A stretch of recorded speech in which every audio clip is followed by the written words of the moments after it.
Last Looks podcast, Kazu. Thank you. Thank you for inviting me. Of course, of course.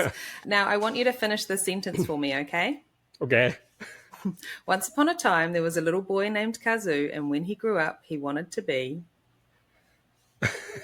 I didn't know actually, because Yeah. at my search for my job or work or profession started. I was pretty young, because I was such an introvert, and I grew up in a kind of bad family, and I was really always loner. I spent time alone, and even like a kindergarten, I'm at the corner of the classroom, sculpting or painting by myself.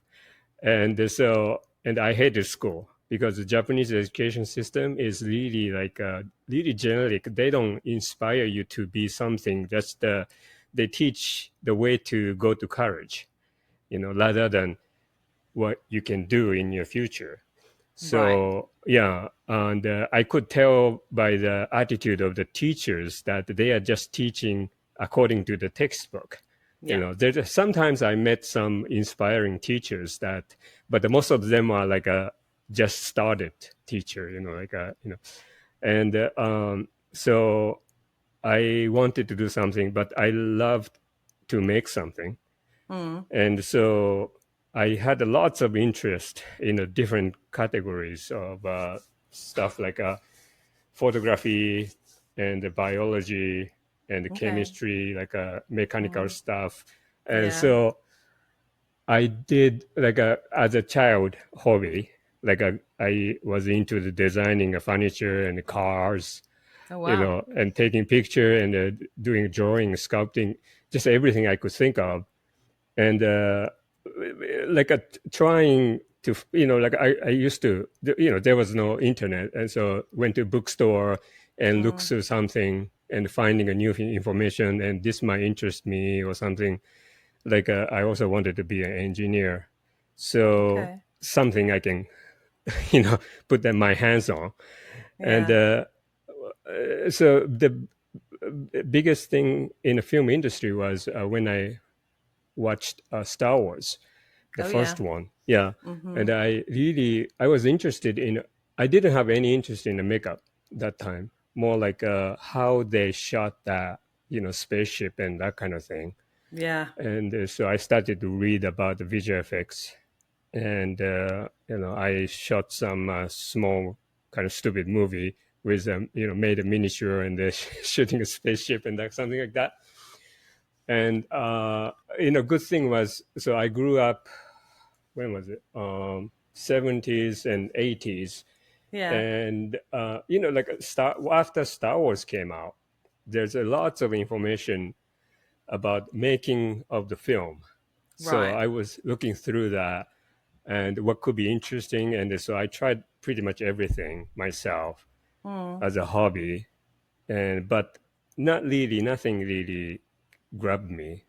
And then I found out about Rick Baker and Dick Smith, and the reason why I didn't like a horror film, or I mean, like a makeup, I didn't like a makeup is because I didn't like a horror film, because I don't need to be scared, because I was scared in normal life. So even when I when I watched the trailer of Jaws, I couldn't sleep for 2 nights, because I was so scared. Yeah. Fair enough. And so special effects makeup automatically kind of connected the horror film. So I didn't, I was kind of, even there's a book about special effects, and there's a section of the makeup. I was avoiding it. Then then I watched Greystock. Do you remember the movie, the Tarzan? Yeah. And I was watching the movie, and I was so amazed by the character of apes, Rick created. And usually, like a ape, pretty much, they have a different character, but not like a defined as a character. In the nature, pretty much all look the same. But he created each character really distinctly, and also there's one character aged too. And Yeah. so I was really fascinated, and I started to look into the special effects makeup, and then I get to know Dick Smith, and And how old are you at that point? I was 16, Okay. maybe end of the 16 or 17. Like Yeah. that was the last year in high school. And are your family kind of trying to push you in a direction of what they want you to do, or are they just like No, you do whatever you want to do? no, I won't go into the detail, but they said, you know, I don't understand what you want to do, so just do whatever. Right. Okay. Yeah, It's like I don't get it. Just yeah, you do it. We'll yeah, leave you to it. yeah. Because Okay. my family is not rich enough to go send me to the college, and I Yeah. wasn't interested education after high school.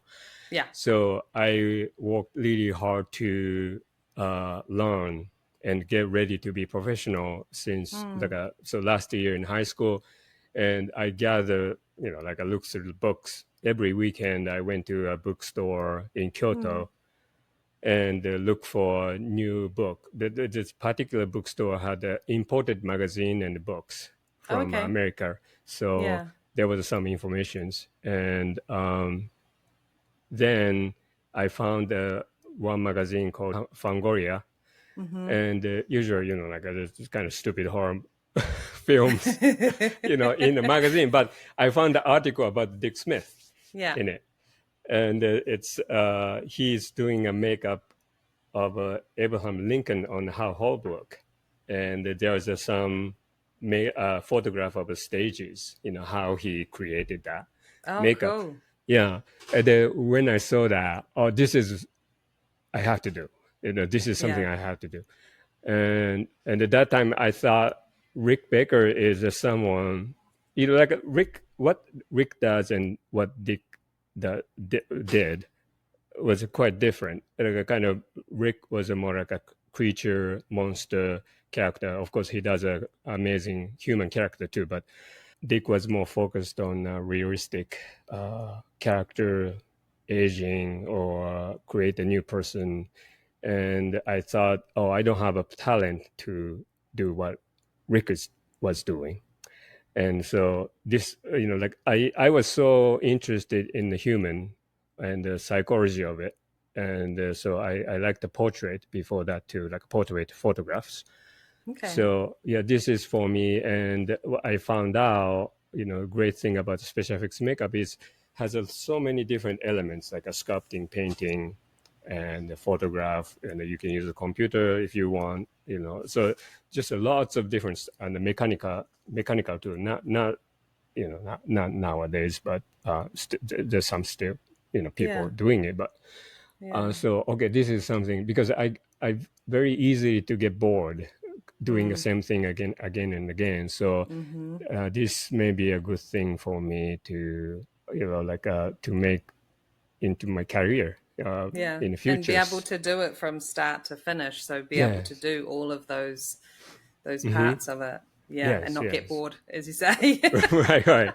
Yeah. It's a good thing because there's no rule, Yeah.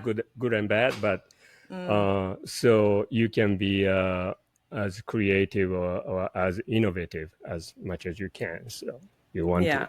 yeah. Yeah. So this is just a continuation of self-teaching. So you're just trying to find the materials and Hmm. start doing it yourself. So at what point do you actually like start making some pieces and then apply are you applying them to yourself? Are you putting them on somebody else? Yeah, Like yeah. So after I found that magazine, the next day I went to a school library and looked for the book about Lincoln. And I don't know if I stole it, but I took a book, and it's okay if you did. Don't worry yeah, about it. maybe I did, Yeah. and or maybe like at that time, like a school had a library had a Xerox machine, Oh yeah. so I copied a picture of a Lincoln, Mm. and I put on in a frame and I put on a wall. And so I decided to create the makeup on myself. Like I took a life cast myself. It was crazy attempt, but I went. Maybe I failed twice, and the third time I could take my own head cast. Your And whole just head or your face? uh, face and head. Oh, wow. Because I cannot do it at Okay. the same time. So Yeah, yeah. Oh my yeah, goodness. yeah, Okay. Wow. because I had to make a wig and a beard and everything. Oh my So God. yeah, and and so I took a head cast and this, like because there was not nowadays there's the internet, you can get information Yeah. for so easily, but Mm. that time I rode my bicycle to went to like a dental supply store and get to went to go I went to get alginate and the Yeah. plaster and the plaster bandage, and went to a chemical material store and to get like a resin and that kind of thing, like just Yeah. all over the town. Oh my And so goodness. I started to make it. And the wig wise, good thing was, Kyoto is a traditional film place of or like a samurai film. So there Okay. was a lots of wig shop around the Oh, cool. studio. Yeah, Okay. and so I went to the one of the place, and they think like, who is this kid is Yeah. visiting, and try to buy a hair and the lace. Like, and I told them I'm going to make a wig of Lincoln. Oh, wow. Okay. So you didn't just go and buy a wig, you actually got the Yeah, materials yeah, to yeah, make one. yes. Oh And my God. like I had a Richard Corson, like a makeup book. There's a Yeah. section about the wig making. Oh my And God. Amazing. so yeah, I bought I think I could get the needle from Mm. Alcon company that time, of course Yeah. shipped to Japan, and started to do a sewing and everything, Was that after the I made most the hair. frustrating part for you? Yeah, because it's like you don't have an idea of the density of the hair that time, Right. and the lace I could get was it's amazing how big the hole was. Like Right. maybe like a three times bigger than what we use now, because Okay. those wig, the hairstyle, the lace have to last because they do a lots of wax and combing, so it Yeah. had to be strong. Oh. And lace is so big, and so I use the lace and start to ventilate, and end up too much hair on it. It's like almost look like a carpet. All right. So, I didn't know what to do. So Yeah. it took a month. After school every night I was ventilating it, Wow. and I made a wig and a beard piece, and then sculpted and molded and put on my face. Yeah. Yeah, yeah, And took photos? I did. I did. Yeah. Have Yeah, you still got them? I I do. I do. Yes, and I think I That's amazing. attempted maybe three times. I mean, maybe I did the five Lincoln makeup in my life, Okay. and after second one, I found a PO box of Dick Smith back of the magazine, and sent it to him, Oh yeah. and was asking what would be the best way to learn Mm-hmm. special effects makeup. Yeah. And it was so exciting because after 10 days I sent a letter to him. I got the Mm. reply, Oh because wow. that's almost impossible, because it's at that time airmail, it would take at least like maybe like a week. Yeah. So So you're like, is he Santa Claus? Did he fly over here on his sleigh and drop off right. this letter? This is amazing. Yeah, Yeah. maybe a special. He had might have a special deal with USPS or something. Yeah, but yeah. So basically, what he replied to me was, "There's no good school right Mm. now in the United States, and the best way to learn is learn yourself." Yeah. And he said, "You're doing all right. Whenever you may you made a new makeup, just send a picture to me and I can give you a critics or comment about Oh, it. right. Yeah, Yeah, that yeah. was a start. Okay. Mm-hmm. So, how did that first critique go? Was it quite like how was that? Because I've heard that he was reasonably straightforward about things. Right. Yeah, But which is good because you've got to yeah, know what.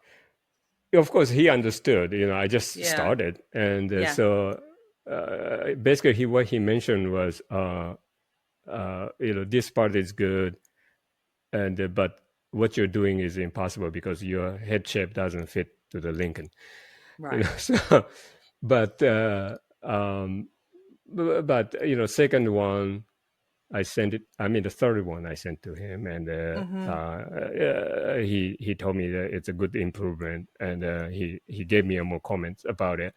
And he's famous for brutally honest about something wrong Yeah. if he found it. And one comment I remember deeply was that what he said was, "I cannot believe how horrible your photographs are, even you live in land of the camera."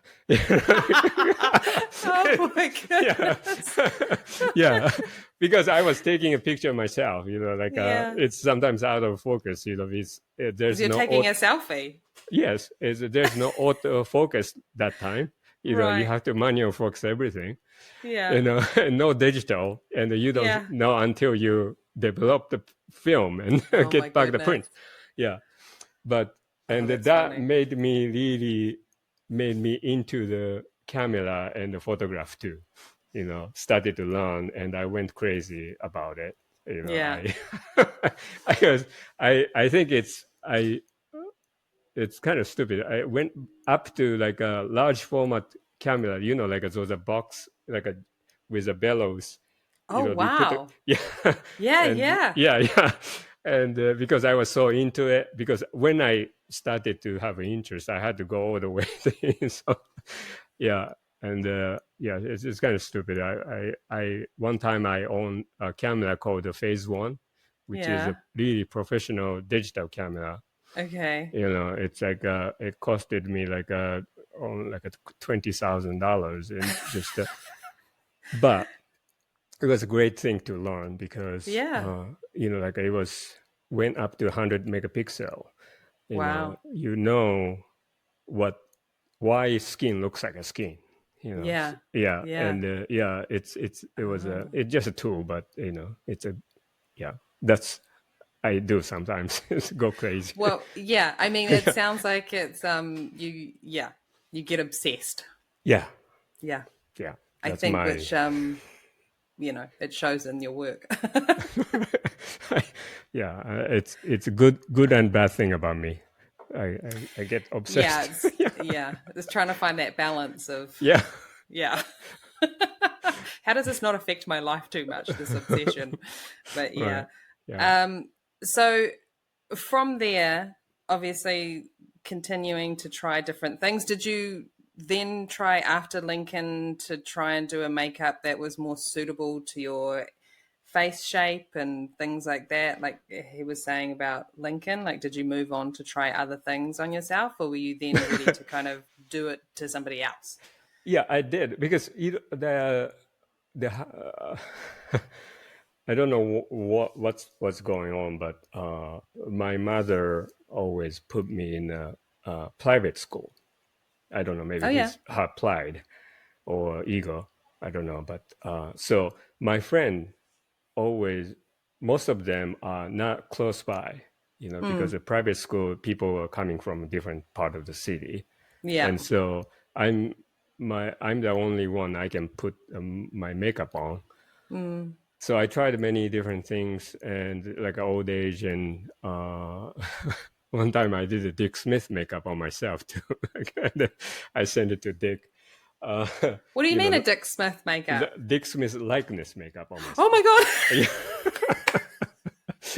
What did he think of that? That's amazing. He must have been like, what is this kid doing? Yeah, I was, because it was okay. It looks horrible, but he, I think he enjoyed it. Yeah, but yeah. That's uh, awesome. yeah. I But that, think there's, uh, I was just going to say, I think there's some positives too to actually doing that stuff on yourself to understand how it all feels for mhm, when you actually do it on somebody else, to be yeah, like just understanding, I don't know, yeah, it's irritation, any type of right. stinging pain, Hmm. comfortable level, Yeah, movement, how it all moves, all that type of stuff, right? yeah, it's a very important. I always recommend younger people to do it on makeup on yourself, or at least Mm, like a few times become a model. yeah. To put someone not like someone applying makeup on you, because you really know how actor would feel. Like a bit tension or like irritation, Mm, and how uncomfortable. I say like I would say like I don't like to be put on the makeup mm, myself because it's not the most comfortable things to do, go through. And yeah. yeah, sitting in the chair for a long time too. But yeah, it's very important to experience that so you can treat actor and do that process as comfortable as possible. Yeah. Yeah. Do you think so as well, just to be able to understand how much emotion you can still get through the makeup with your face movements Yeah. and stuff? Yes. Basically, I think what we are trying to do is something impossible because it's, like a human face is not simple. Like there's so many layers, like Mm, like a skull and the muscle on it and the fat mm, and the skin on top of it. Then try to create something, another layer on it. So mm, sometimes what we are trying to do is impossible, because it yeah. doesn't move as it's supposed to move. So yeah, it's understanding but the difficult part is everybody's face act different way. Mm, So because just the process of doing it is an education, but every time I work with a new actor, I learn something new too. How prosthetic behave on their skin, mm, how their skin move with the prosthetic is, yeah. yeah, really like that's why I always try to do a test makeup, like I said, an internal test, which is no director or no one, just actor there and Yeah. apply it and let them feel how they feel, and Yeah. learning how that move, with their face, and then refine it. And so next stage could be a film test, and like we it's very important to go through that process, Yeah. because I don't want to show the first time to the Mm. director because it's always something goes wrong. So Yeah, I'm yeah. like that with my wig fittings. Like Hmm. it's just like I'm just putting it on to see how it fits and that everything's lining up correctly and all that type of stuff. And it's just like it's not finished. And they're like, I want to see it, and it's just like, I don't Hmm. want to show it to you. You need to understand that a lot more work has to go into this before it's the finished product. It's like it hasn't been, you know, hasn't had the full process done to it yet. It's just like I just want to make sure it fits first. Yeah, yeah. But how do you feel? Of course, depend on the situation, but Mm.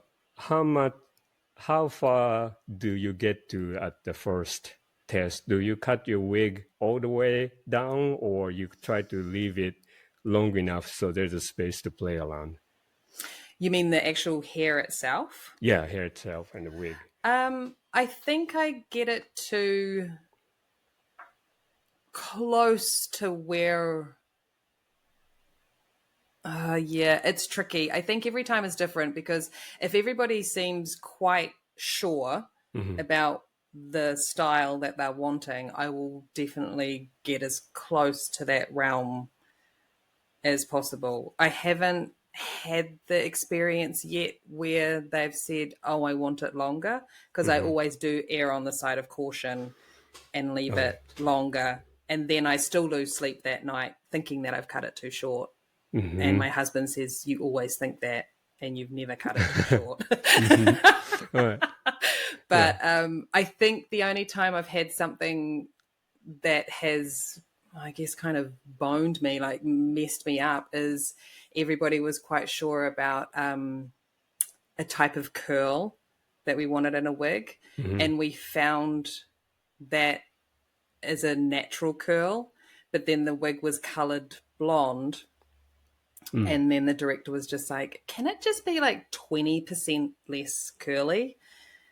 And I'm like, I couldn't do anything chemically to it.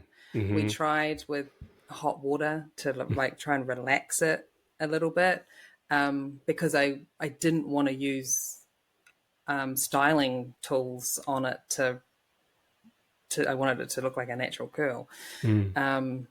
And it was just this testing of all this different types of product to try and weigh the curl down a little bit, but still have the style. And yeah, it's just like, that's really hard Mm-hmm. to calm down a curl when Mm-hmm. you've already decided, like, it's like it's easier to kind of make something curlier, I think, but to Mm. try and relax it was quite tricky. All right. But yeah, I definitely leave the lace very long Mm-hmm. for a test Mm. in case Okay. something needs to be Yeah. adjusted. But yeah, Mm-hmm. yeah. That makes sense. Yeah. But we'll get into your process. I do want to talk about all of that because I'm Mm-hmm. very interested in that. But so we'll fast forward a little bit. So you continue working everything out yourself, it sounds like. Yeah. Reading, educating yourself, Mm-hmm. practicing. And then how do you get into, is the first type of work that you do part of film or TV, or is it Right. stage, or is it something completely different? Yeah. It's so I was lucky to get to know Dick Smith, and my first job was, so I was really trying really hard every day to get to be as good as possible to be ready to work, Yeah. but it's never enough. But that year, like last year in high school, uh, one of the letter he sent it to me. I'm going to visit Japan as a one of the judge for the Halloween contest in Tokyo, Okay. and maybe we can meet. And Yeah. yeah, he told me like send me your phone number. And I sent the phone number, and one day I got a phone call from him, and you know, because I was so nervous, I didn't remember what we talked. The only thing I wrote down was the location and who to talk to and which date. And Yeah. so, yeah, and so I contacted one person who was organizing the event, and I got the ticket, and I went to Tokyo to meet Dick Smith in person. And yeah, and so that time he told me that he was going to do a supervisor for the Japanese film, Okay. and maybe you can join as one of the crew. And so right after I graduated high school, I moved to Tokyo, and I joined a company. It's a company called Makeup Dimensions in Tokyo, and so I really didn't have chance to work with him for a long time because he only stayed probably like 1 or 2 weeks, Okay. but I could watch how he did, like dressing a wig and apply a makeup and prepare, and then that was a start, like so, like a Japanese film. And then I stayed in that company for 2 years and a half, Okay. and I wasn't doing well with that owner of the company because like when you're young, you have so much ego and want to do everything like in your way, and I decided to make my own company. Okay. So I was 20 that Oh time. my god. Yeah, it was so ambitious, like so Yeah, yeah, stupid. yeah. And so, I rented one apartment, and half of the apartment was a workshop, and half was a living space. Mm-hmm. And I was working on film and TV shows, and the that time they were called like a V cinema, which is the film like a go right into the video, not Oh, show in okay. the theater, like a very Yeah. low budget Mm-hmm. and no time.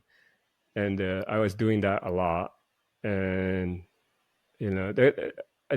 it's a good thing happened was one time I worked on a film, TV show, Yeah. and it was old age makeup, and it was the first time I really did like a serious makeup by myself, Mm. and they were happy, but I was so disappointed on what I did, Right. and I was started to think maybe this job is not for me. I'm not that talented enough, and Mm-hmm. and I decided to do old age makeup on my friend, and if this doesn't work, I should Mm. quit. Right. Kind of extreme, but and then I did because when you're young, if you have someone look up to, you Mm. try to follow how they did it and Mm-hmm. their style and everything. So like around 19, 20, I was trying to kind of do makeup as Dick was doing, try to mimic it, Yeah. but I learned, whatever you do, you are using your hand and brain, your eyes. Mm. You really have to develop your own way to Mm-hmm. be successful. Yeah. So yeah, the makeup I did just do what you think it's right kind Okay. of way. So and Yeah. it went well. So I decided to stay in, in business.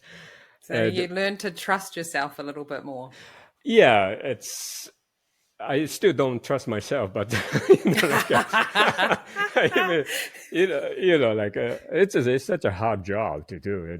Every year it's getting harder. Actually, to me, like it's not easy. But that time the economy went down so bad, Mm.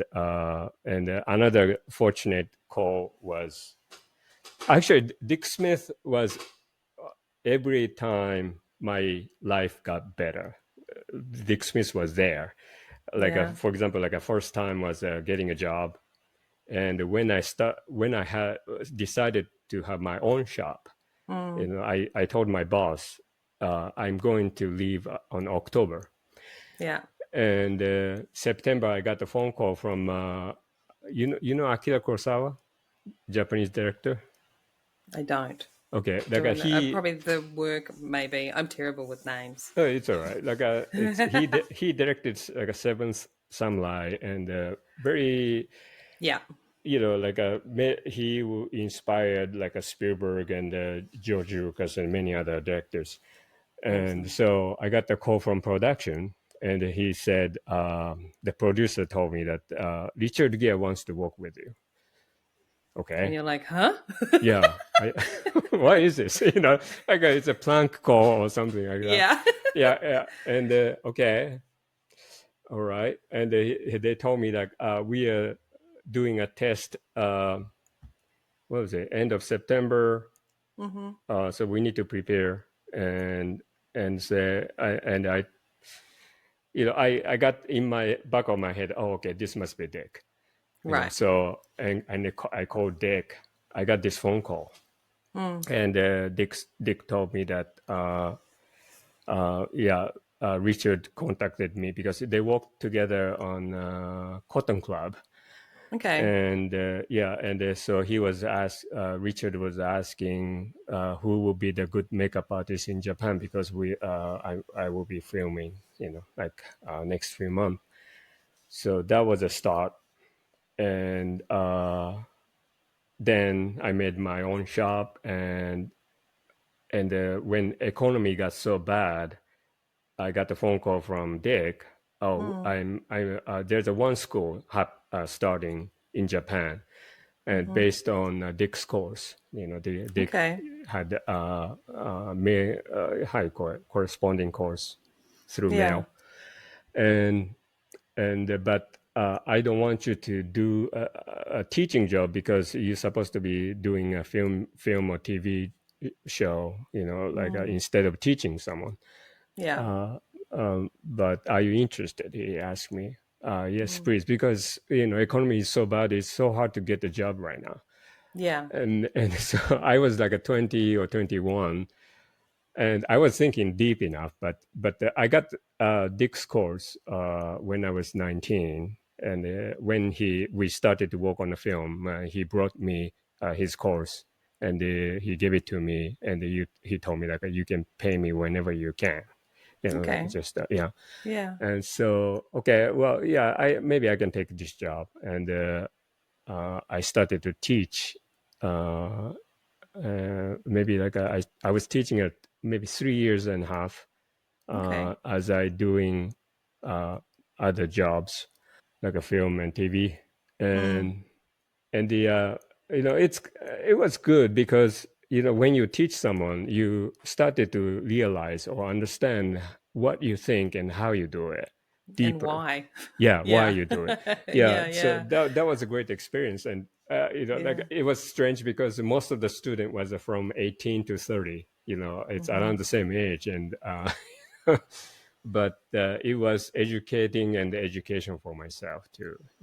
Yeah. Isn't Yeah. it interesting? I think that when somebody asks you a question like, why do you do it like that? And it's just like, I don't know. To think about it for a moment. Like Right. it's just been in like your own natural intuition as to why you do it. And then you're like, I have to figure out why I do it like that. Mm. Yeah, it's kind of stopped the few times it's happened to me. It's kind of stopped me in my tracks. And I'm like, why do I do it like that? It's got to be a reason.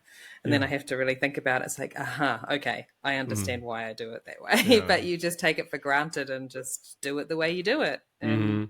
yeah. Yeah. It's always interesting, and it's that way of thinking really helps to figure out a better way, too. Mm, And but my dream has been since I started this uh, job as a hobby was going to Hollywood, mm-hmm. work in the industry, Yeah. and yeah, and I had thought about okay, I haven't accomplished anything, and why am I teaching other Right. people how to do it? Okay. That Yeah. doesn't make sense. Yeah.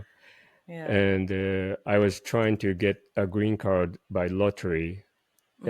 and Dick has been telling me that it's not easy to get a visa, to come to this country, Yeah. because the film job doesn't last long time. If Mm, you are working for a company, they can hire for a few years. That will be easier to get a visa.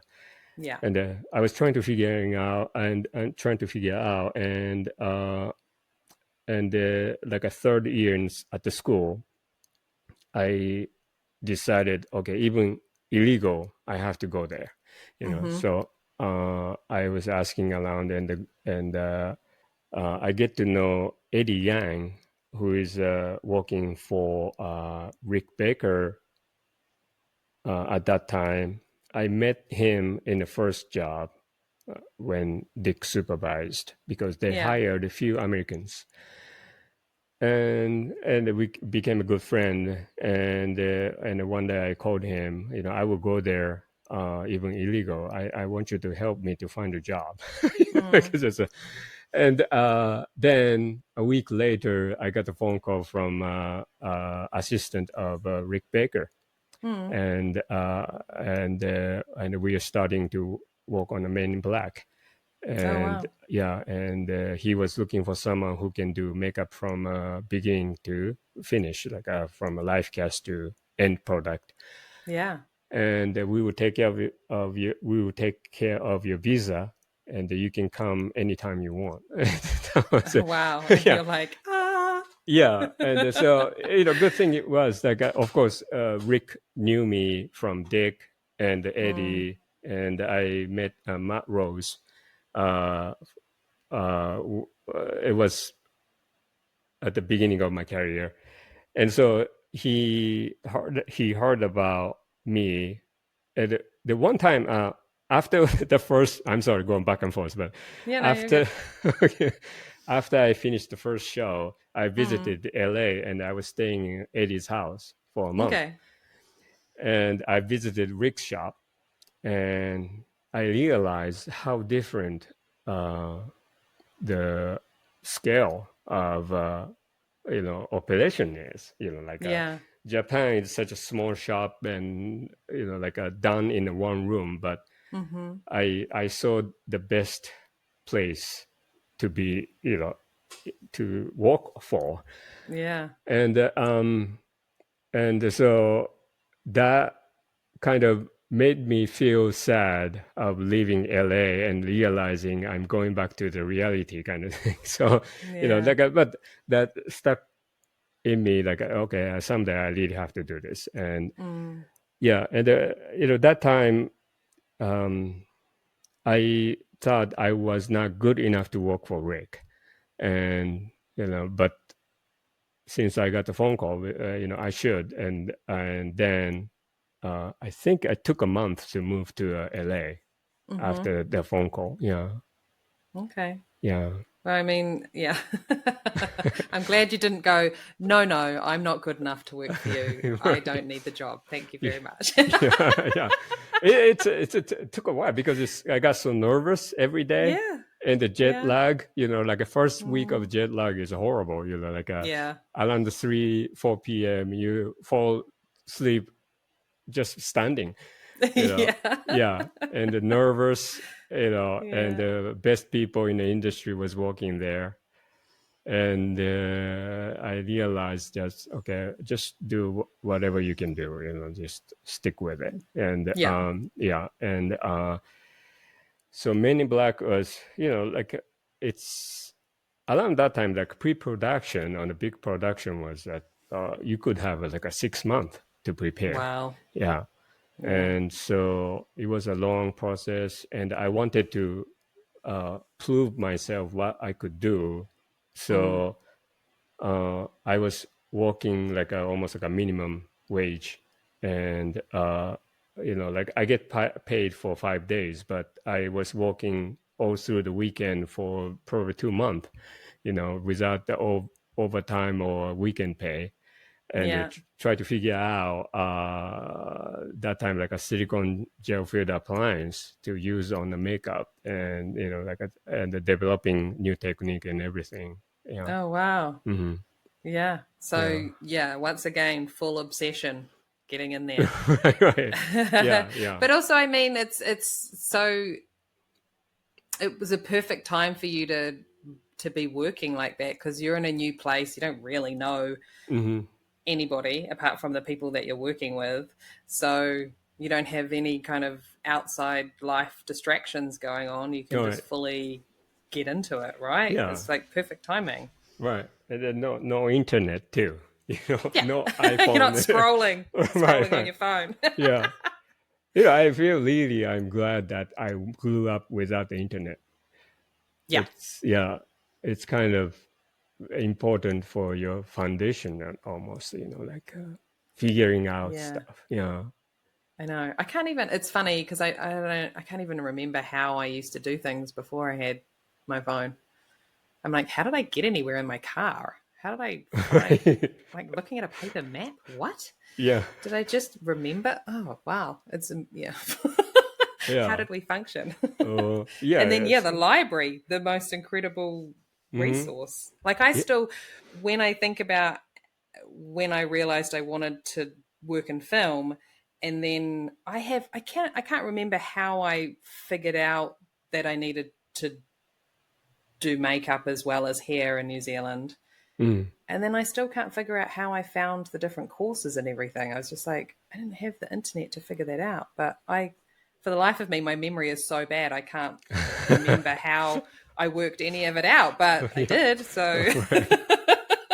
Yeah. it's just so interesting how Yeah. you just get these things done.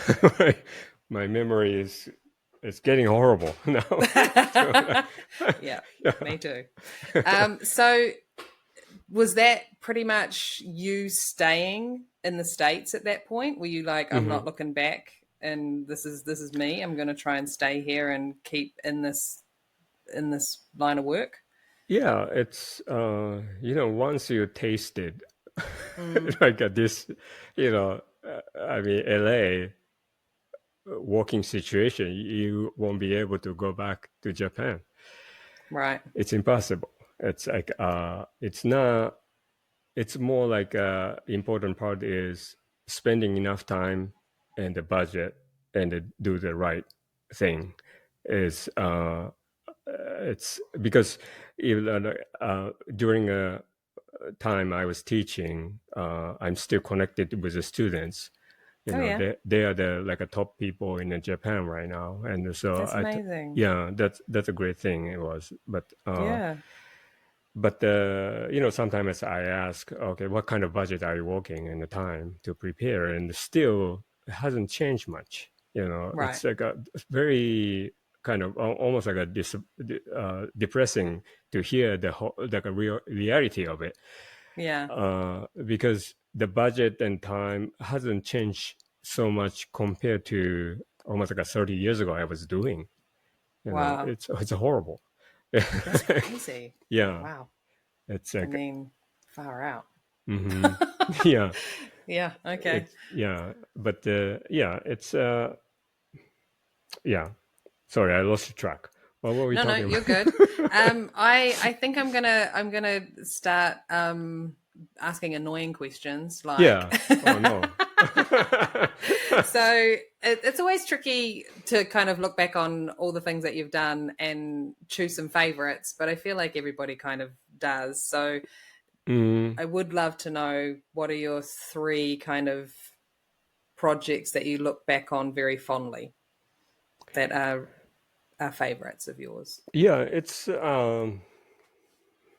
well, it will be like a Darkest Hour and Bombshell and Maestro, because the like, I don't know if you heard, but I had a bad experiences with the actor when I was working for Rick, and that really kind of, I started to feel like a very disappointed in the film industry. It's not, Right. I shouldn't have judged because of that, but at the I same know, time, but mhm, people like the interaction with other people can affect you so much. yeah, So yeah, it's it's a difficult to not look at the whole picture and feel right. negatively about it, right? Yeah, and it's movie business is a collaboration. You have to Mm, work with people, yeah, so direct connection with actor, and how we work with them is so important. It's not like we are not the slave. We are not their assistant. We are just professional working together.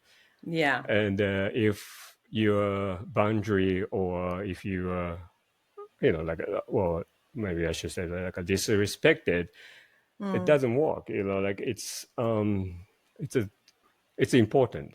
So yeah, yeah, I had some. Of course, I worked with the wonderful actors too, mm, but the I really wanted to work on the character makeup in the film mm-hmm, industry, which is yeah, Rick was kind enough to give me some those line of work, but it wasn't always.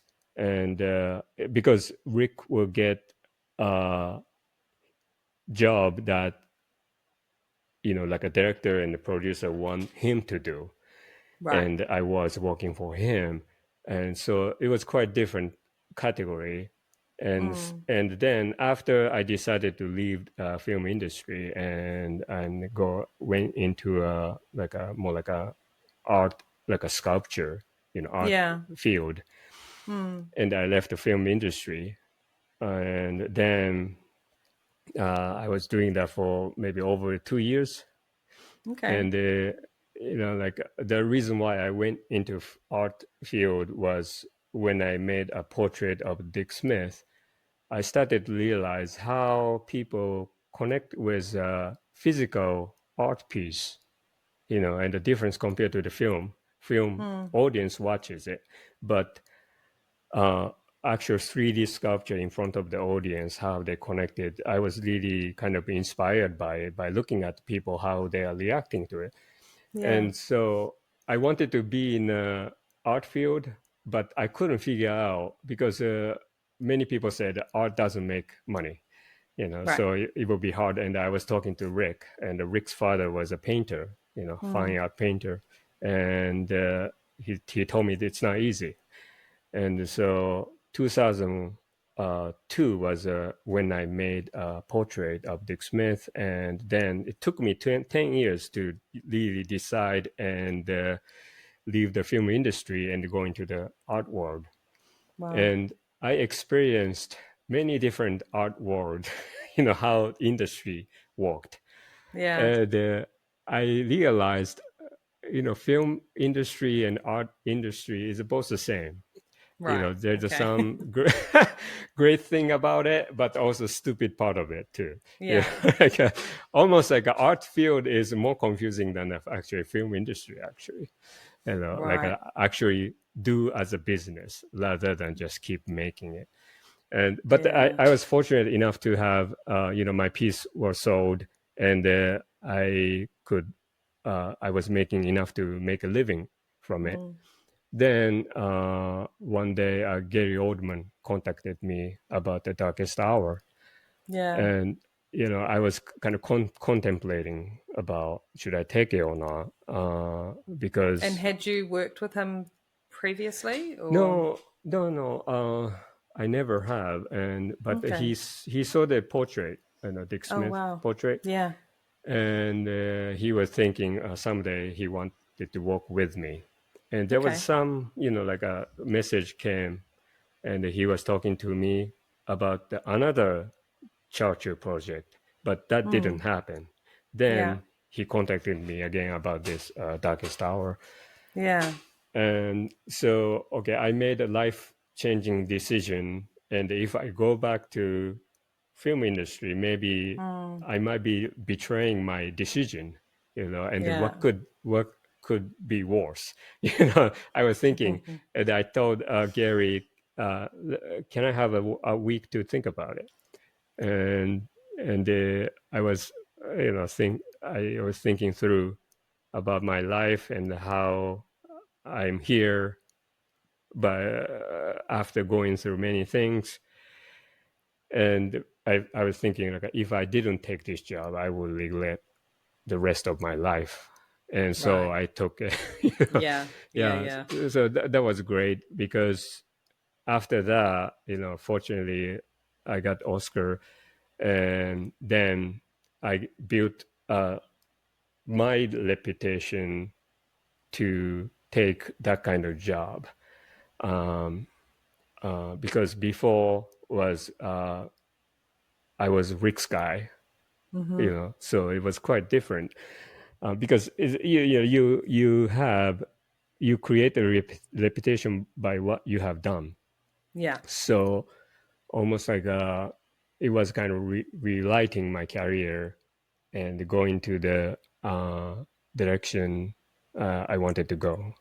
Yeah. So And I'm just going to assume here because I've only worked with Gary for maybe like 3 days, mm, but that experience of working with him, I'm sure, was a far different experience than working with the difficult actor that you were talking about yeah, before, your other yeah, experience. Because yeah, Gary's incredible. Like, hmm, he's such a good guy. yeah, So that must have been a nice kind of welcome back yeah, yeah. into the industry, Really, right? really, yeah, yeah. Yeah. It's like it's sometimes it's been very fortunate that every actor I met after I came back, everybody was so nice, That's so good. yeah, it's a good thing. So yeah, it's great. Gary is amazing, and Bombshell. Charisse is such an Mm. amazing actress and human being too, Yeah. and Bradley Cooper. Everybody just a kind of like it's almost make me feel, oh, I should do more. I Mm-hmm. should be better, Mm-hmm. and very encouraging. And it's a really great people to work with. Like Yeah. yeah. That's good. And Mm. I think now, do you feel like you're in a position where you can afford to choose? You don't Yes. you don't have to be like, oh, I've got to take everything that comes my way. You can kind of Right. be like, what? Yeah. This sounds like a positive experience and I'm excited by it. It sounds creative. I Hmm. think that's a cool direction to go in rather than just taking, Yes. yeah. Yeah. It's still like hard to make a decision because you never know until actually started to work. Like start to Yeah. work with, right? Yeah, Uh, exactly. It's yeah. true. Yeah. There's a there's always a bad seed somewhere. So, Yeah, yeah. it's Yeah. true. It's But true. yeah. But the good thing is that yes, it's like by building a reputation Mm. you have you get enough job to pick from. And also like film industry is such a hard thing to do. It's like so much stress and anxiety, and it's a tough job. And Yeah. so feel fortunate that if I maybe when I feel burned out, I can work on the fine art then, Mm. and kind of switch around Yeah. situation too. But yeah, but I'm thinking like recently. I mean, like the last few years, I'm thinking like I want to retire. Right. Yeah, because I want to be responsible, and I want to leave when I'm still good at it. Like I don't, because it's you know what I mean, because You because sound like a rock star. no, no, no, because it's like um, it's a really tough job because like a wake up such early in the morning and walking all day, standing all Mm-hmm. day, Mm-hmm. and working with people, Mm-hmm. like and you never know, like a schedule suddenly changes, and there always anxiety. It's not Yeah. like um it's like not like something you deliver and it's done. It's like especially makeup you have to watch all day. It's almost like Yeah. uh, carrying around a wedding cake. It could damage anytime. And Yeah. you have to make it last for a whole day. It's Yeah. just such a stress, and it working with hundreds of people. And if you fail, it will affect everybody. Yeah. You're So trying to keep so many people happy all at once. yeah. It's you know what? People are gonna love that you feel that way. Because I think a lot of people think that that um, is an unusual feeling, or that they are alone in that feeling, or that it's just a feeling that you have when you're starting out. But Mm, the more you talk to people and of all different ages, experiences, calibers, it's just like that's a consistent thing mm, that stays with somebody. yeah. It just, and I remember just on my last job, I turned to the makeup designer. I was just like, is it going to be one day that goes by that I'm not like nervous about something?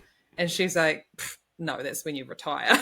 Right, right. I was like, Yeah, oh, yeah, okay. yeah. Yeah. It's just, but you find a way to, work with it, I think, and just be okay with it. Like it doesn't, your hair's not falling out because you're not. It's just like, I at lost some some. point, oh Yeah, yeah, yeah, yeah.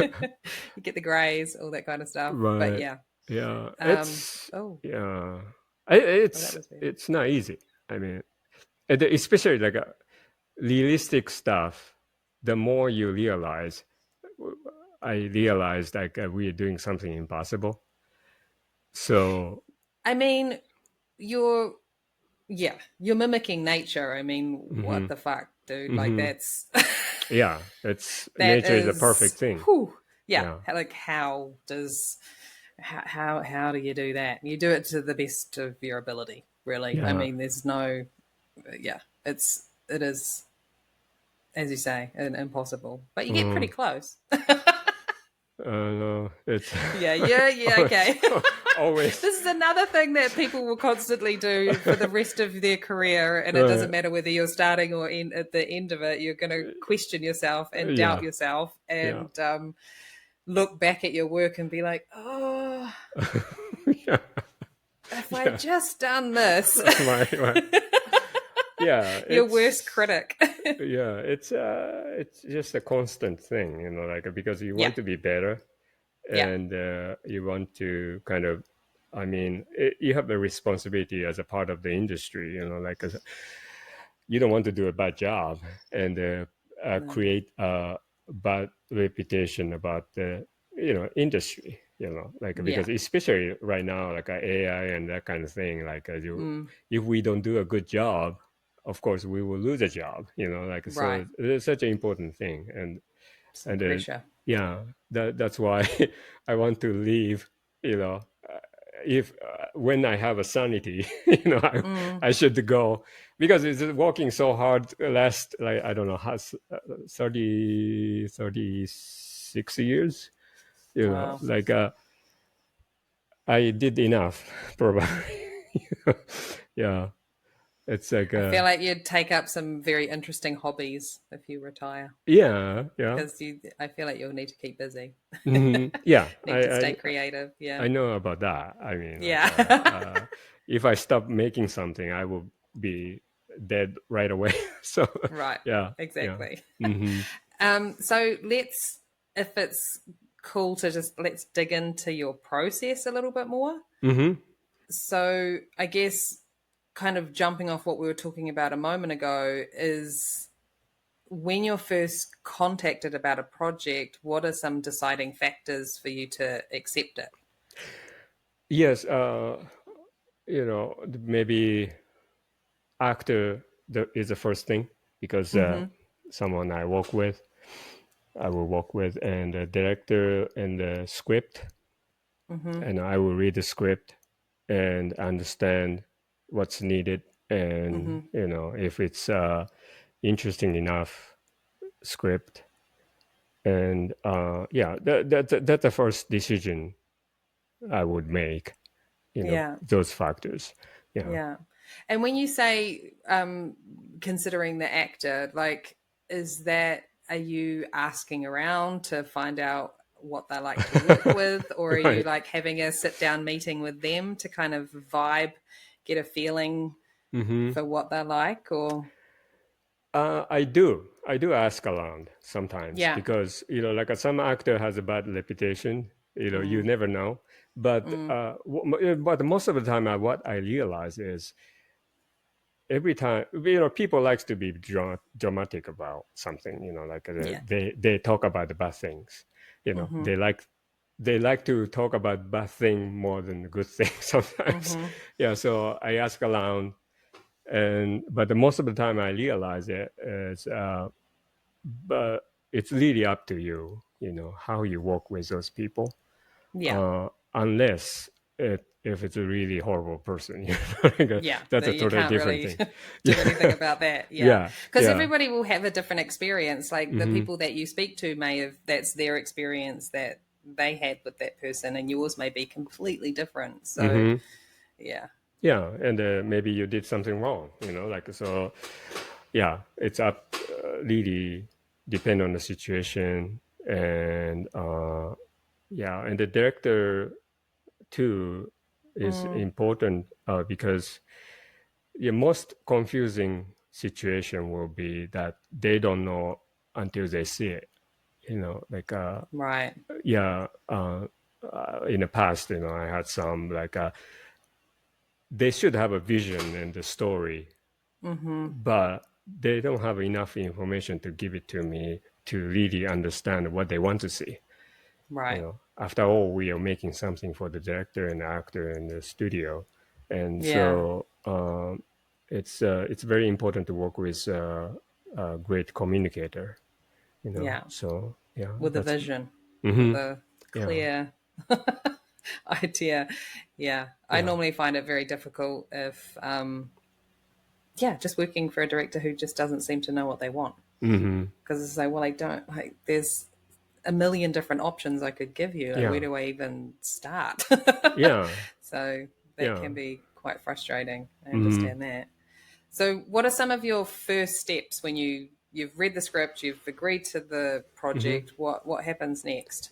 It's so I will have a meeting with the actor, and the first step will be photographs and a Mm-hmm. scan, like a 3D Mm-hmm. scan, and like some live cast, and then I make like a head cast Mm-hmm. and start to sculpt.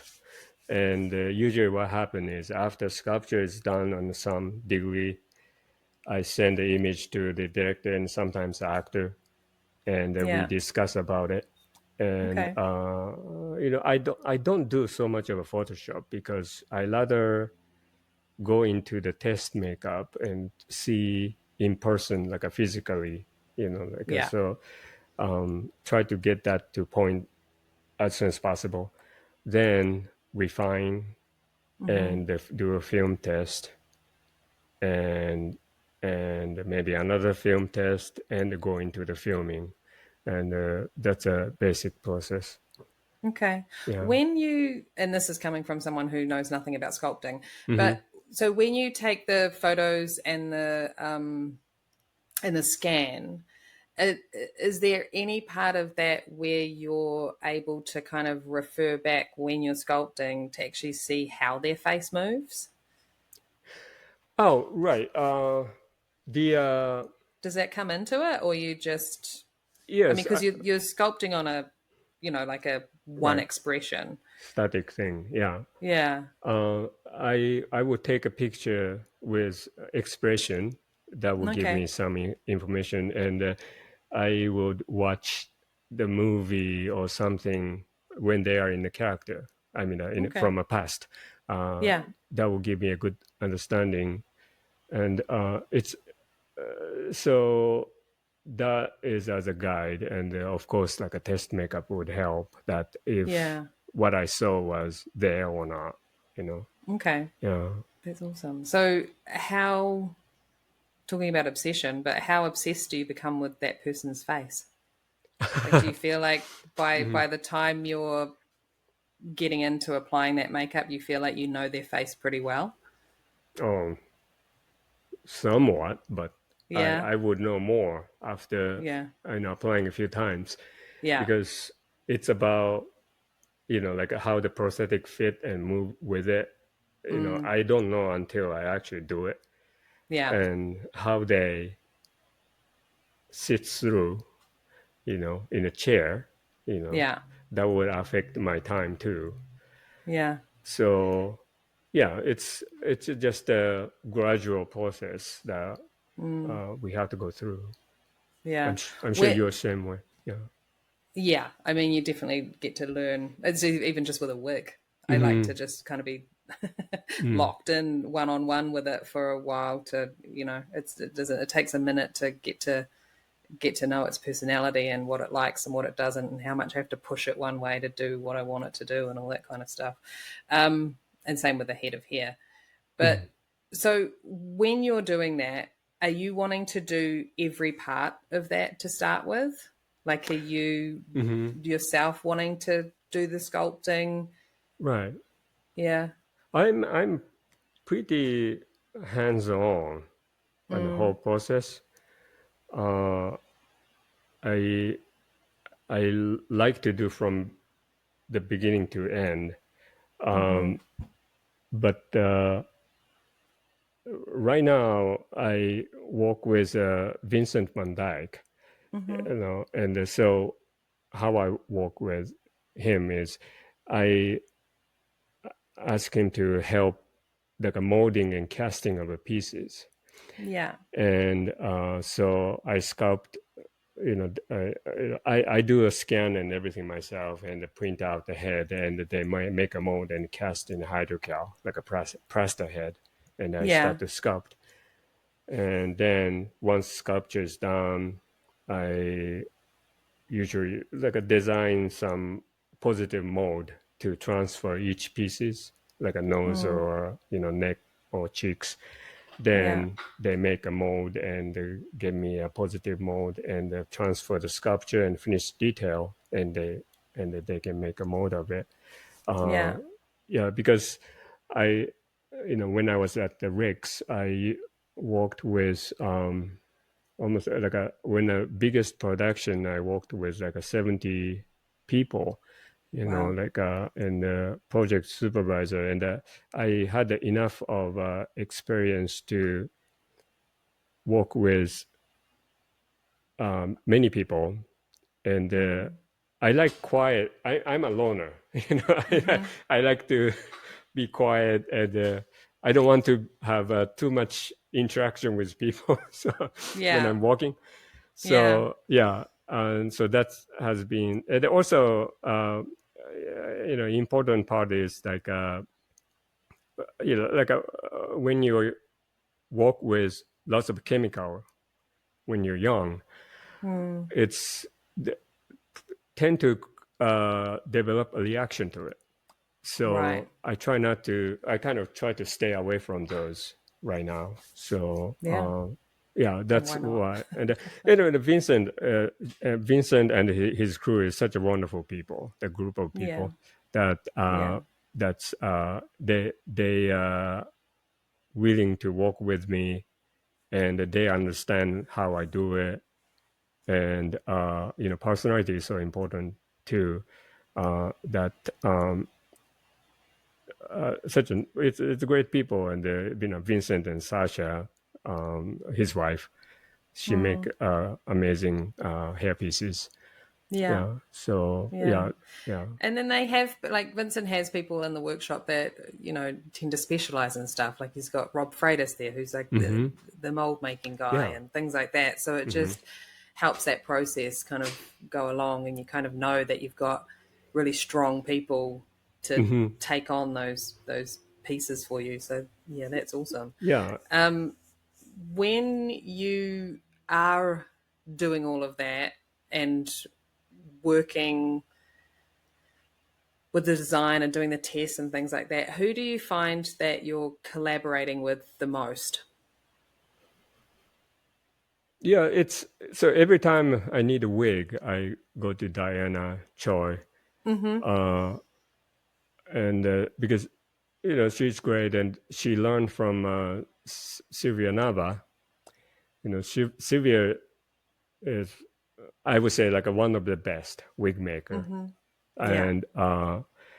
and amazing thing about her wig is you don't have to do much. You know, you know what I mean? Like if the wig maker is great, you just Yeah. wet it and like a wet set and leave it. Oh, it looks great. Right. You Yeah. that's a. She knows something. That's I realized, and I was working with her at a rickshaw for a long time, and I wish I had the ability to appreciate that more because I didn't know other people's work, you know, Right. uh, because she's amazing. And, Rob Freitas too, like I was working with him at Rick's for a long time too. We started about the same time Mm-hmm. at that Rick shop. Just, yeah, those people, and they know how crazy I am. So just, yeah. I'm such a stubborn asshole sometimes. I think I don't know if crazy is the right word, but I think that people who are particular and specific about how they like things done, and strive for better Mm, all the time, I think you kind of you put yourself in the crazy box, don't you? And it's just yeah. like, well, it's not crazy. It's just you want the best outcome. You want it to be as good as it can be. There's nothing wrong with that at all. Right. It's like, it's okay. Yeah, but sometimes we feel like I wish I wasn't I wasn't this way. Like, Right. yeah, No. to get Yeah. tired of yourself. Sometimes. Yeah. Yeah. No, I get Yeah.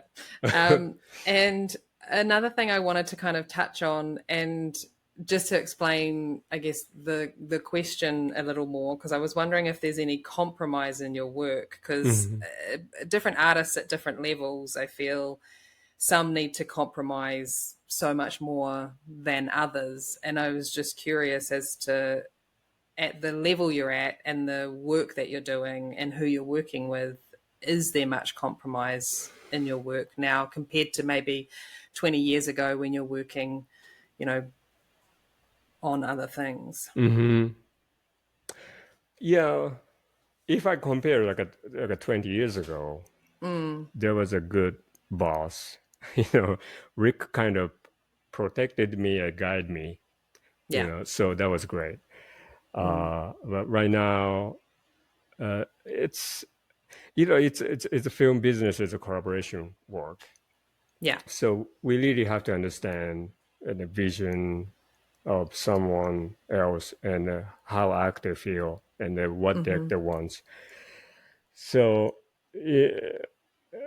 there could be some compromising happens, but it's really depend on the situation to situation and the condition, and what is the reason behind it. Like if I think, okay, this should work, Yeah. but end up finding it's not doesn't fit in the film. Yeah. So it's it's it's a it's more like one important thing is to have a good vision and the voice of yourself, but sometimes you have to let it go Yeah. to really, because I'm not funding a film, like, so you just have to work with it and figure out the best answer for the film too. So Yeah. there's something, but at the same time, it's there's also politics too sometimes. Like you want to go this way, but you cannot. So Yeah. I think that's a business. Yeah. I Mm. think with I guess just time and experience, you learn when you can kind of push back a little bit more about something and when you kind of need to just step back and go, yep, okay, Mm.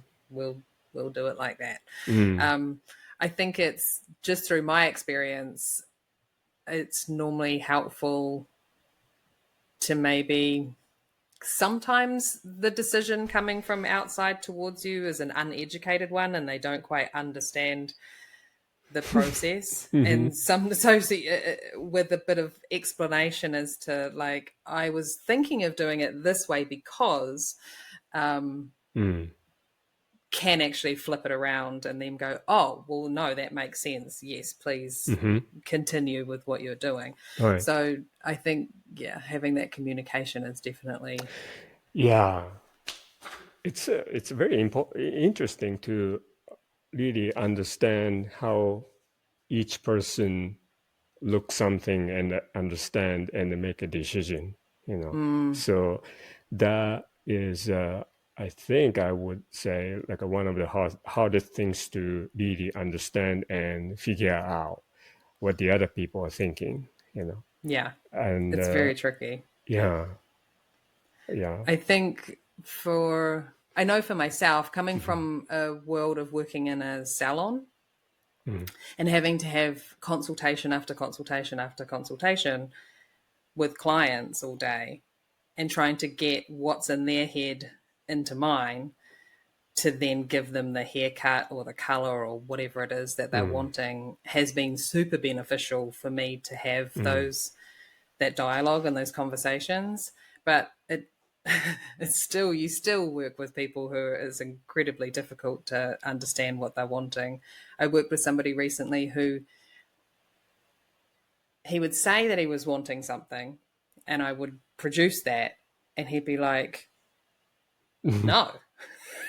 And then he would say, well, just he wanted the complete opposite. And I'd be like, what is happening? It's just like, but you said, it's almost just like, but you said you wanted them blonde and now you want their hair black. Like, I'm so confused. Yeah. So that, and you just have to kind of go with it. It's just, what am I going to do? It's like, you're crazy. You said this. It's like, no. Yeah. It's like, okay. Yeah, that happens. Like even like you show kind of exact example of what it will be. They flip around and change their minds suddenly after seeing something, like so that happens, and I think that's a process, Yeah, it's a process. You just got to go with it, ride that wave. Yeah. And after working for different people and with different people, do you feel like your process from start to finish is quite different than others, or do you feel like everyone tends to work in a similar fashion, or is there some standout things that you think are quite different as to how you do stuff? I think it's like a basic technique that I made through the history we still follow. Yeah. But I always try to kind of bring in something new to it, new technique or new way of doing it, because as I said, I get bored quickly. Yeah. And I'm always fascinated with the new technology and everything. So in somewhat I do in a different way. Like I said, like I had a $20,000 camera, like that. I'm so kind of, but I also like tools, like lots of tools, and chair is the one thing. I have so many chairs in my shop, like trying one after another. So chairs for the actor to sit on? No, chair for myself. Chairs for you? Yeah. Oh, like while you're working, like while you're sculpting and stuff. Yeah. Oh, right. Wow. You're trying to find the perfect chair. Yeah. I have a bad posture too, so I try to stay healthy. So, yeah. The chair really affect how you sit down for a long time. And so, yes. So, one, just one of the obsession I have, probably. Yeah. Yeah.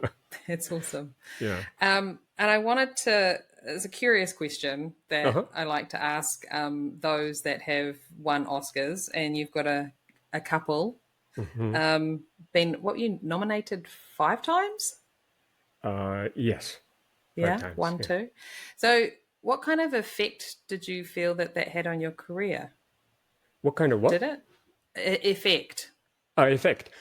Yeah. Of course, such a great honor to, receive that. That's the one thing. And it's a great thing, like, especially like working on a great film and receive that it's an amazing thing. But, effect is, I don't have to explain myself too much. That's a positive. Yeah. I don't like to explain myself, so you're like, just let me do my job. Yeah, it's like just like kind of become an instant certificate, right? And they understand, and so I don't ask like outrageous budget to the production. Yeah. But this is what I need, and if you don't like it, I don't need to work on this show. Right. I can do that way because, I have a great agent at UTA, like a Jason Garber, and he deal with the production and the producers, and before that I didn't like to deal with the money because I don't want to talk about the money. Just is and negotiating, back and forth. It's almost wasting time. Yeah. And so he helped me a lot, but I always tell him, this is the number I need. And if they say no, I don't need to take it. So Right. that works after receiving an Oscar. So it's a Well, great. that's also comes into compromise. It sounds like that's something that you are just like, I'm not gonna. This is what it's gonna take Mm-hmm. to get that job done. Yeah. That's awesome. I Mm-hmm. do.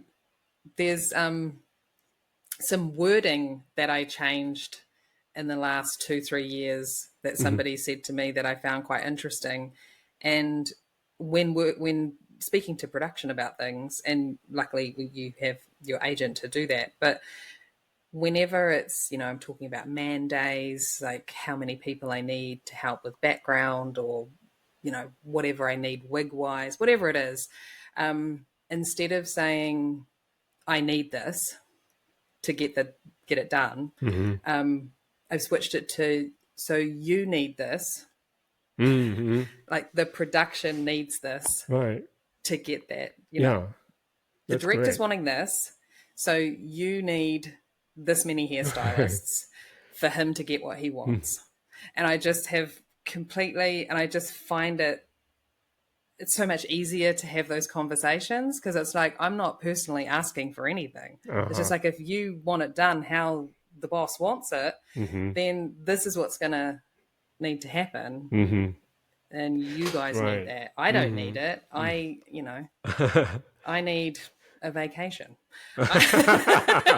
Right. I don't, Yeah. yeah, it's just, and someone said that to me one day, and I was just like, oh, this is going to make those conversations so much better, because Right. it's not what I personally need. It's just like, Mm-hmm. no, the production needs this. I don't need it. Yeah. Like, if you only give me 2 people and I need 10, then Mm-hmm. you guys are going to suffer, not Right. not Yeah. me directly. Yeah. But That's yeah. that's that's a great. Yeah. I always like when I request something on the email, uh, I just put the we need this. So Yeah. yeah, That's a good that's way of doing it yeah. as well. Yeah. It's just like we, yeah, instead of Uh-huh. I. Yeah. It's just like, I don't need any of this, but Mm-hmm. Right. Yeah. it's awesome. Mm. Now, I have some questions from some of our Last Box listeners. Would Uh-huh. you be interested in Yeah. answering Yeah. them? Yeah. Yeah? Of course. Okay. So we have Patricia Martinelli. I might get some of these names wrong. What kind of sealer do you like to use for silicone prosthetics? Sealer. Yeah. Uh, I think it's depend on the part of the face and depend on the finish. Okay. Like I like I think Ben Nye's final seal, and some area I use bodies. Of course, with a good ventilation, I need to spray bodies around the neck wherever like a costume scrubbing. Okay. Yeah, and or sometimes like a scene with lots of rain, I needed to use that so it won't change. Is it quite thinned out when you're doing that? Yeah, Like, are it's you very thinning thin. that out? Right. Yeah, yeah, it's very very thin. It's almost like acetone Okay. with a tiny bit of bodies. Okay. And I don't spray. I use a spatter rather than spray, like a Okay. mist. So Yeah. least amount and least solvent go into the air, Okay. and yeah, those are two I like, and the I've been using those silicone matte makeup, like a fine finish matte finish silicone paste Oh, okay. to paint over the neck, because that kind of prevent get sticky, because neck is such a flexible and moving part, and Yeah. always just compressed and stick together. So I just brush that on, so it's Okay. almost works like a release. Okay. Yeah, those are usually Your main my favorite. go-tos. Yeah. Mm-hmm. Yeah, yeah. Mm-hmm. This one's interesting. I'm curious how you're going to answer it. Ingrid Weeks is asking, how do you manage stress as a perfectionist? Retire. She's got your number. She gets it. Yeah, just retire. Uh, it's not easy. I mean, you know, I think it's important part is why to understand why I'm stressing about, Yeah, if it's worth it or not. right. If it's really there's a point to be stressed about, Yeah, and most of the time you realize there's no point of stressed about it, So and as I'm getting older, I try to get enough sleep.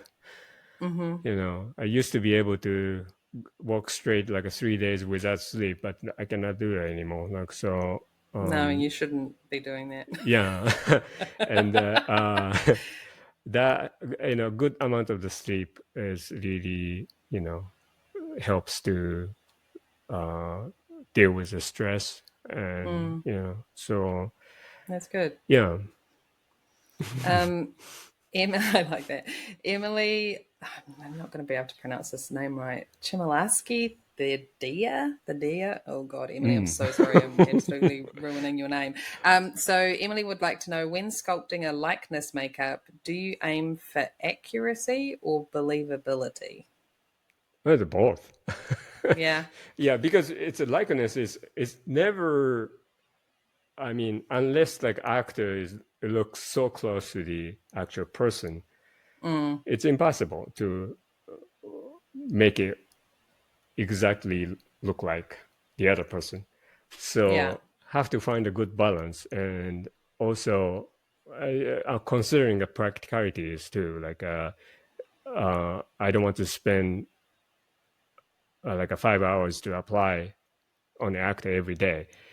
Yeah. So just balance and understanding, and based on experience, to know what's possible and what's impossible. Right. And of course, believability is important. The more, it's almost like most of the time, less is better than too much. Right. So subtlety is important, and it's really, this job is not just our effort, and actor is so important too. Acting, Yeah. yeah, to create the character or being that person. So Yeah. I went through a lot of conversation, like with the actor, how they feel, and the past experience in the chair, if they had a prosthetic glued on. And I asked some question how they felt about the whole Right. process, and talk about what I feel, what's needed, and that communication is very important. Yeah. Yeah. Yeah. That makes sense. Um, Aaron Merck, and we may have kind of covered a little bit of this, but your personal approach to sculpting, the steps you take, and any tips on finishing. Tip on finishing. Yeah. Oh, I don't quite know what that means, whether it's yeah. I don't know. I mean, when do you know that you're finished? That's always a good Oh, question. But I don't know, right. tips on finishing.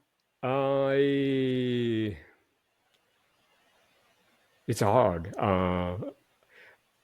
When I finish is when I have to finish. Right. Depend on the schedule, and Yeah. really based on the schedule. And even like the even like sometimes I keep changing, even like a filming started. Right. Like if there's some issue, just I have to change it, or instead of keep living with it. Right. It's once on film, you cannot change it. So that's I think be diligent and flexible. until you finish the filming. You know, like Right, that's right. important. Yeah, Yeah, yeah. I like that. And I'm guessing those things are can be how it's looking, but also how it's working. Hmm. And Those changes that you need to make. yeah, and then Yeah. also sometimes like how where the edge ends could Mm, affect the other part, and yeah. also there could be something like a simplify some way to make application go faster too. Right. So and after a few days you started to see some kind of issue like how the Mm, piece is moving with the face, yeah. so start to find out that kind of issue too. So whatever necessary to make it better, that's yeah, that's I go through. That's awesome. Um, Abigail Gahar, how much planning does it take to create your hyper realistic heads? How much planning? Mm, Planning, those are like really, I pick a subject mm-hmm, and uh, and read about or watch documentary and do a research. mm-hmm. It's almost the same as a film business. It's like almost like a feel like go into the relationship with the subject. Okay. Try to understand. And Yeah. I believe that happens with the actors too. That really feel like this person is the most important person for me right now. You know, Yeah. and the subject for the art piece too, the same thing, and try to understand and go deep inside of their mind and life. And then I started to sculpt a head, and Mm, at the same time I start to think about what kind of base will be good for that head. And then it's just a gradual, and to try to figure out. And sometimes I do a quick sketches and everything, or a maquette. Then, like it's the thing is, it's a bigger than life, so it mm, costs a lot. So I mm. cannot kind of make a stupid mistake. So I just uh, do a lot of maquette and figure out what would make sense to make, and Okay. then I actually start to work on actual size piece, after that. Yeah. Yeah. Do you feel like that research that you're putting in and trying to get to know that person as much as possible, do you feel like that helps there be help it to feel more alive in some way with their through their eyes and their facial expression and everything like that, because you're getting a bit more of an idea of their who they are and their personality? Do you think that factors into it at all, or do you think it's purely a visual? uh, it's yeah, it's a let's see, it's almost like maybe just a mental thing, but Yeah.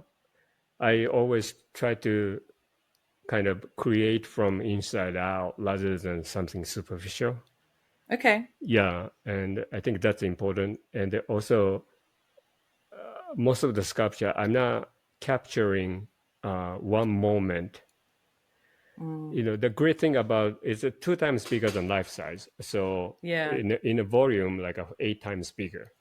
Mm. And when you see it from one angle, you cannot, you only can see the part of it compared to the life size because it's bigger. Right. And Yeah. so sometimes what I do is from different angle, I'm trying to put the different side of those people into the one sculpture. Oh wow. So yeah, so in a different angle, and it's like so one side is more like a happy, and the other side is more like a tormented. Oh wow. So try to kind of mix that in, and so depend on the viewer, they would feel a different way. Yeah. Oh, that's really fascinating. It's kind of like I'm sure you've seen those art pieces that are kind of made up of lots of bits of, Mm. I don't know, all sorts of things, and they kind of come out from the wall. And when you're straight onto them, it's like a bird, but then Mm-hmm. you move around to the side, and it's just like this elongated mess Yeah, that you yeah. can't really make out what it is. So you Mm-hmm. see something different depending on the angle. That's really Yeah. cool. Mm. That's cool. I want to see these in person now. Sam Shuck wants to know, what is your favorite product for getting a natural skin sheen? I'm assuming that's on prosthetics. Natural Yeah. skin sheen. Yeah. Sheen is a tough one. Oh, yeah. Yeah. I mean, I think sheen is important, and I hate a DP who hates sheen. Right. Yeah. Yeah, You're just like, what are you doing? yeah. It's a give a life, to makeup, and it's very important. Yeah. The I like Bluebird sealer. Mm-hmm. They have a matte and gloss, and they have satin too. But Okay. I buy a matte and gloss and mix to get amount of the sheen. And sometimes I should say that before, but I use as a sealer too. Mm-hmm. But and I learned this from David Malinowski, who I worked with Darkest Hour. He was using a Pow Pow, the ointment. Do Oh, you know yeah. Papa? Yeah. And, he was using for the nose and the forehead. And Okay. that has a good amount of sheen. So I like that too. It doesn't break down the makeup and stuff No, it at doesn't. all, or? Yeah, unless you really pile on it, but Right, right. just a thin layer. Yeah. Yeah. Hmm. Okay, cool. And Angela Brassington, how would do you determine if you are going to use a bald cap? I'm assuming she's saying use a bald cap or a cap with hair punched into it. So I'm guessing it's either use a bald cap with a wig on it or a cap with Ah, hair punched into it. Like, what makes you decide which direction to go in? right. I think it's really like how many days of filming, and Yeah. if they have enough budget, Mm, and uh, I like using a wig unless if it's really necessary to do a hair punching, yeah. because unless you have a good hair puncher, sometimes just it doesn't work, like because they have to do so many. If it's 1 or 2 days, yes, it makes sense. But if Yeah. you have to go through like a 40, 50 days, it's Yeah. it costs so much more too for the Yeah. production, and that that will be decided by the what kind of hairstyle, Mm, and also budget, and if it really makes sense to do that or not. Of course, like a yeah. good punching looks great, but you have to get the right person to do that job too. Yeah, I Yeah. imagine the over a long period of time doing multiples and the consistency of Hmm. having the hairline, the color, so many things needing to be the same every Yeah. day would be really hard. Uh-huh. Yeah. Yeah. Okay, that's awesome. Okay, so questions that I always ask my guests: Uh-huh. what one tool or product would you never want to be without? I, I mean, I'm obsessed with the tool, so Yeah. but So, what's your current obsession? no, I would say, nowadays it's a contact lens Oh yeah. on myself. Okay. Yeah, because because I'm like, okay, yeah, because it's like I'm farsighted, mm-hmm. so I can see a distance without anything, but Yeah, I need to see clearly on my hand reached distance. So I walk with, I go to the optometrist. I always ask like a crazy request, and so I got a contact lens so I can see mm, my hand list distance without the glasses. And So because it's, you know, when you wear glasses and you get something on the lens and you have to wipe off every time, and you know, like a makeup powder attracted to the you know, surface, and you Yeah. realize how dirty your glasses are, you know. Yeah. And so yeah, I like that because it's no distortion, like going looking through the glasses, and I don't Yeah. have that ring, you know, always looking ring around it. Yeah. Yeah, and but because of that, I have to have a different distance glass made, so I can see the Okay. distance too. Um, Let yeah. me ask you this, because Mm-hmm. I'm about to have this done next week. So Oh. I'm not gonna be wearing glasses anymore Oh. because I hate them. They drive me insane. Yeah. Yeah. So I went in to talk about LASIK, Yeah. and he was just like, yes, we can, but you have astigmatism, you have this, you have that. So it'll only last maybe 5, 6 years, Mm-hmm. and your vision will start to go down again. And I was just like, ugh. So he was just like, but there is another procedure that we can do. And I was like, oh, do tell, what is it? And so on Thursday, I'm having my lenses replaced in my Wow. eyeballs. Okay, Terrifying, that's a right? big commitment. Yeah. Yeah. But I don't know. He was just like, so they're customized synthetic lenses that will Uh-huh. go in my eyeballs. Yeah. Yeah. To work with the issues that I have with my eyes. And he Wow. was just like, you will not need to wear glasses ever again. Really?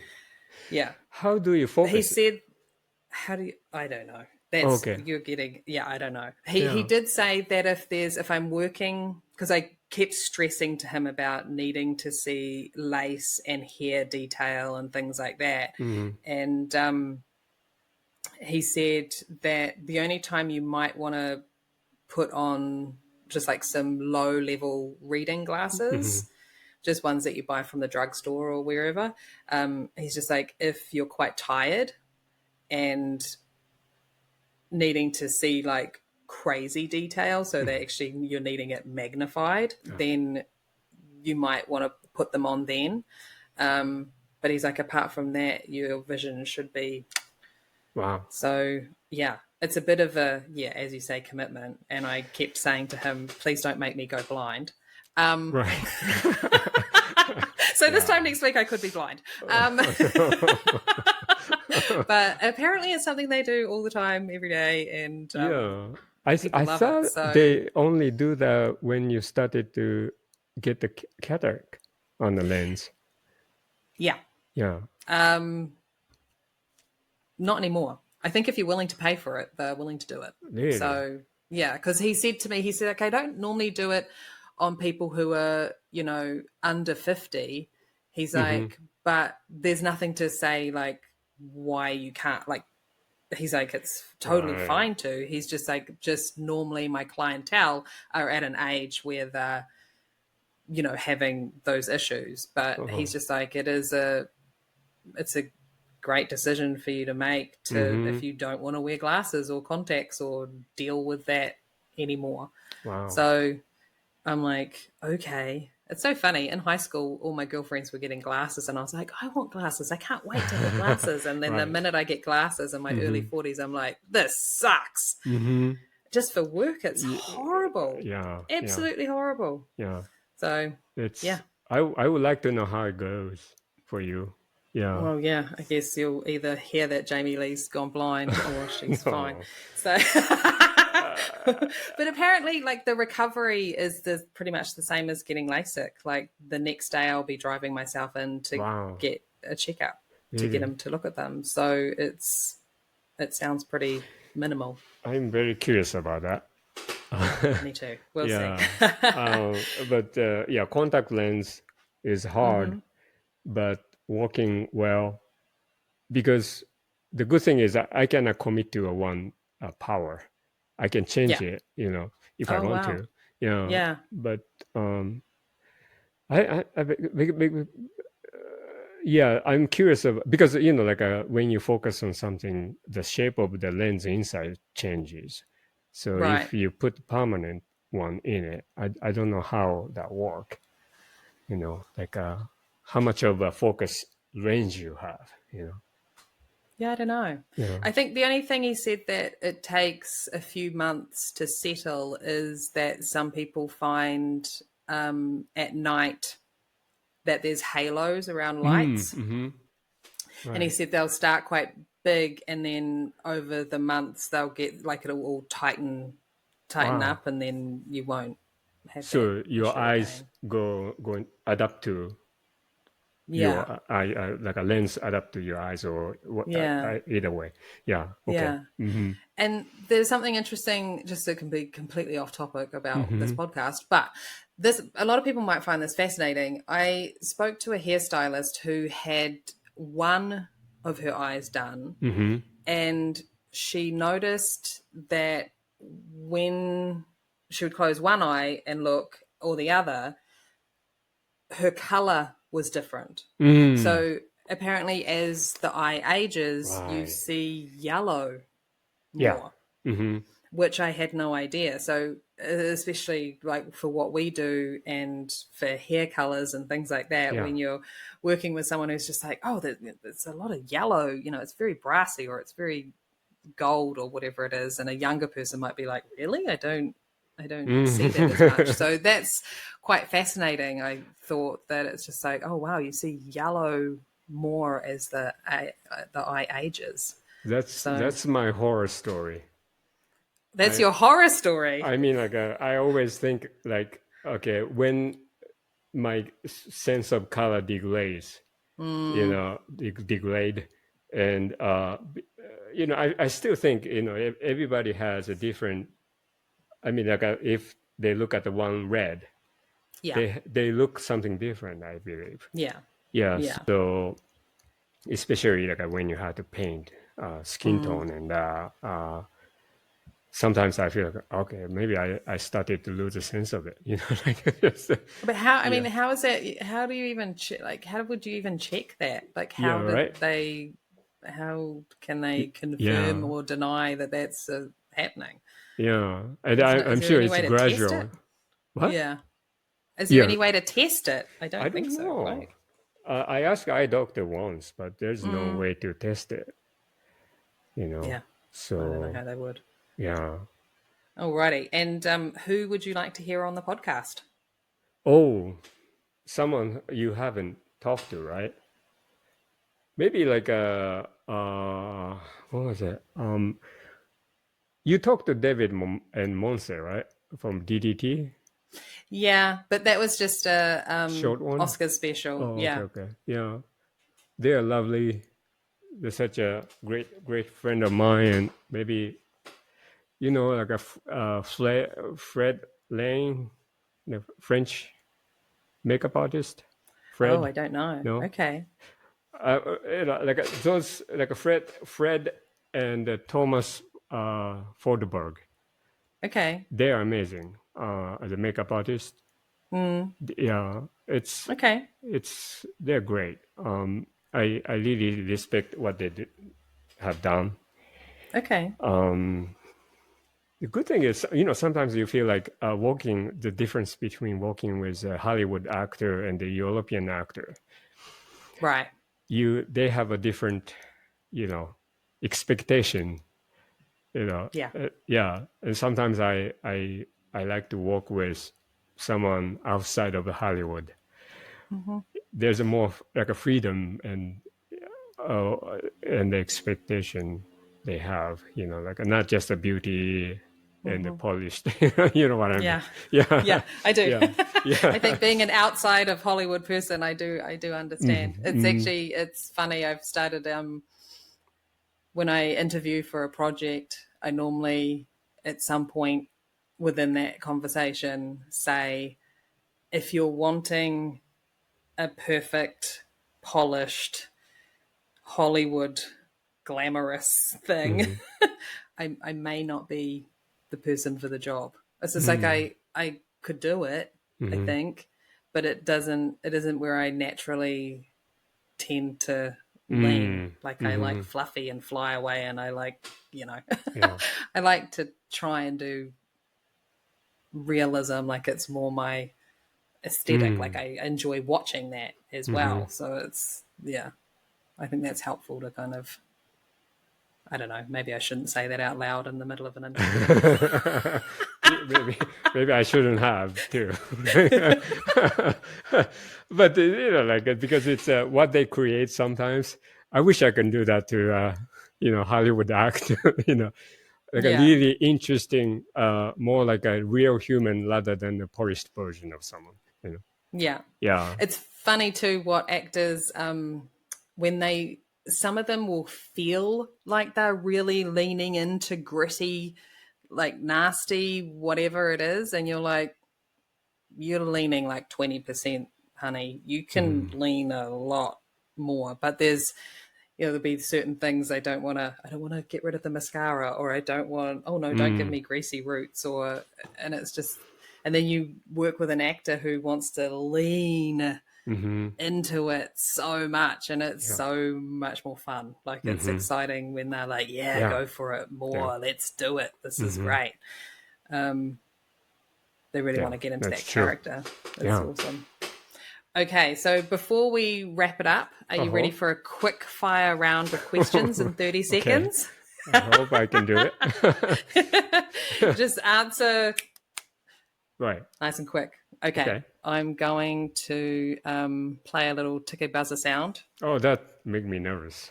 Yeah, that's the point. You're all right. They're all very random questions, so you'll be good. You ready? Yes. Okay. Do you agree, fake it till you make it? Yes or no? No. Do you believe in aliens? Kind of. Okay. Would you rather work days, nights, or splits? Wow. Days. Okay. Are you ready for the zombie apocalypse? No. Do you watch more? I was gonna say, do you watch more TV or films? Wow. TV. I like documentary. Okay.